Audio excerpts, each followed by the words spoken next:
বিকেএসপির ৩ নম্বর মাঠে আজ ম্যাচ রয়েছে লেজেন্ডস অফ রূপগঞ্জ এবং গুলশান ক্রিকেট ক্লাবের মধ্যে।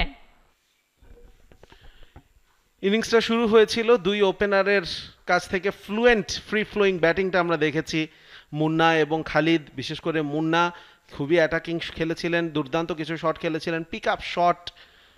যেই শটটা দেখে রাহুল এবং মৌ বলছিলেন যে প্রপোজাল দিচ্ছেন কিনা, প্রপোজ করছেন কিনা হাঁটু গেড়ে। তবে স্টাম্পিং এর ফাঁদে পড়েন একটা পর্যায়ে। শেখ মেহেদী হাসানের হাত ধরে প্রথম উইকেটের পতন। স্লক সুইপ করতে গিয়ে সাইফ হাসানের বলে আউট হয়ে যান। ওখানে ছিলেন শাহরিয়ার সাকিব। তারপরেও আবার আমরা কিন্তু দেখেছিলাম যে খালিদ হাসান তিনিও কিন্তু বড় শট খেলতে গিয়েই আউট হয়েছেন লেগ স্পিনার স্বাধীনের বলে। এরপর ইয়াংস্টার কাউসার দুটো বাউন্ডারি পেয়েছেন, কিন্তু 10 রানের বেশি আসলে বড় করতে পারেননি ইনিংসটিকে। হালিমের বলে বড় শট খেলতে গিয়ে আউট হয়ে যান। স্বাধীন ইসলাম ওয়াজ ব্রিলিয়ান্ট। তার গুগলিগুলো এতটাই দুর্বোধ্য ছিল। টিপু সুলতান কোনো উইকেট পাননি, শেষ ওভারের আগে ভালোই বোলিং করছিলেন। তবে নাইম ইসলাম আসলে ওই বিপদের মধ্যে, ঝড়ঝঞ্ঝার মধ্যেই তিনি আসলে মাথা উঁচু করে দাঁড়িয়েছিলেন। একটা মোটামুটি পার্টনারশিপ হয়েছিল ওখানে, তবে শাকিল বড় শট খেলতে গিয়েই কিন্তু আউট হয়ে গিয়েছিলেন আরও একবার। দুঃখিত, সবুজ ছিলেন সেখানে। এর পরেই আসলে আমরা দেখেছি যে নিহাদুজ্জামান খুবই আনলাকি একটা আউট। দুপায়ের ফাঁক দিয়ে বলটা চলে গেছে, পায়ে আঘাত করার পরেও মইনুল খেলাটা পুরোপুরি কিন্তু ঘুরিয়ে দিয়েছেন। মোমেন্টামটা শিফট করে নিয়ে এসেছিলেন নিজেদের দিকে। যে কোনো শর্ট বল সেটাকে কিন্তু বড় বড় শট খেলে বাউন্ডারি ছাড়া করেছেন। Inside out, straight down the ground.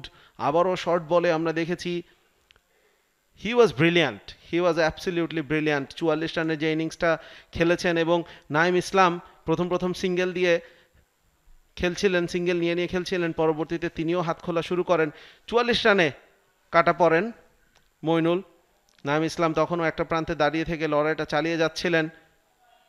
তবে সৌম্য সরকার প্রথমে মইনুলের উইকেট এবং তারপর নাইম ইসলামের উইকেটটা তুলে নেন। Man with the golden arm আমরা বলা করছিলাম। 7 রানে 2টো উইকেট তুলে নিয়েছেন এবং শেষ উইকেট আউট হয়েছিলেন ওখানে Rayhan Ali Ikram. Very good running catch Tanzid Hasan তামিমের কাছ থেকে।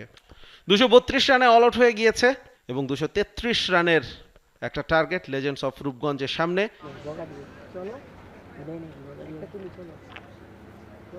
লেজেন্ডস অফ রূপগঞ্জের আমরা ইনিংসটা দেখতে পাচ্ছি। 4 উইকেটে 233 রান তারা পার করেছেন, 6টা উইকেট হাতে রেখে 40.4 ওভারে। বেশ দারুণ কিছু ইনিংস ছিল।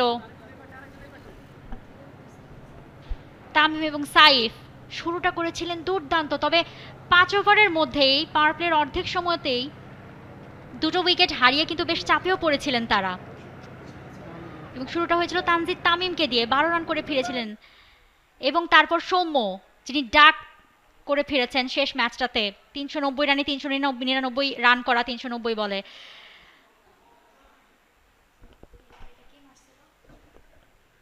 এবং এরপরেই মেহেদী মারুফ এবং সাইফ হাসানের দুর্দান্ত সেই পার্টনারশিপ। সাইফ হাসান সাবলীল ভঙ্গিমায় ব্যাটিংটা করে গেছেন এবং ওই সময়টা আসলে মনে হচ্ছিল যে গুলশান ক্রিকেট ক্লাব হয়তোবা আর কোনো উইকেট পাবে না আজকে, যেভাবে দুজন ব্যাটিং করছিলেন। কিন্তু Rayhan Ali Ikram he had some other ideas. যদিও সাইফ হাসান একটু অবাক হয়েছেন, একটু হতাশা প্রকাশ করেছেন। আফিফ হোসেন ধ্রুব নেমেই কিন্তু অ্যাটাকিং ক্রিকেটটা খেলেছেন তিনি। দুর্দান্ত কিছু শটস, বিশাল ছক্কা, দুর্দান্ত প্লেসমেন্টে 4, অফ সাইডে, লেগ সাইডে কিছুটা এইজি বাউন্ডারিও তিনি পেয়েছেন। ভাগ্যের সহায়তাও ছিল। ফাইন টাচ কি ছিল না তার ব্যাটিংয়ে। মেহেদী মারুফ তিনিও অন্য প্রান্ত থেকে সাবলীলভাবে রান করে গেছেন, বড় শট খেলেছেন। আফিফ হোসেন ধ্রুব ওইরকমই একটা বড় শটের খোঁজে আউট হয়ে গেছেন।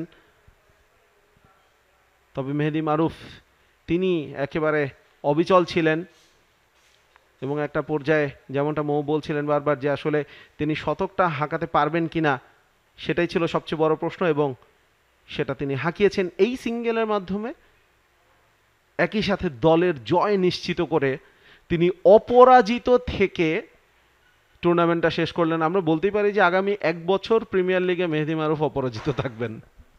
4 উইকেটে 233 করেছে 40.4 ওভারে লেজেন্ডস অফ রূপগঞ্জ। 6 উইকেট বাকি রেখেই তারা জিতে গেছে। For more updates, subscribe to our YouTube channel and click on the bell icon. Follow us on Facebook and Instagram. Download T Sports app to enjoy exciting games and highlights. Visit tsports.com.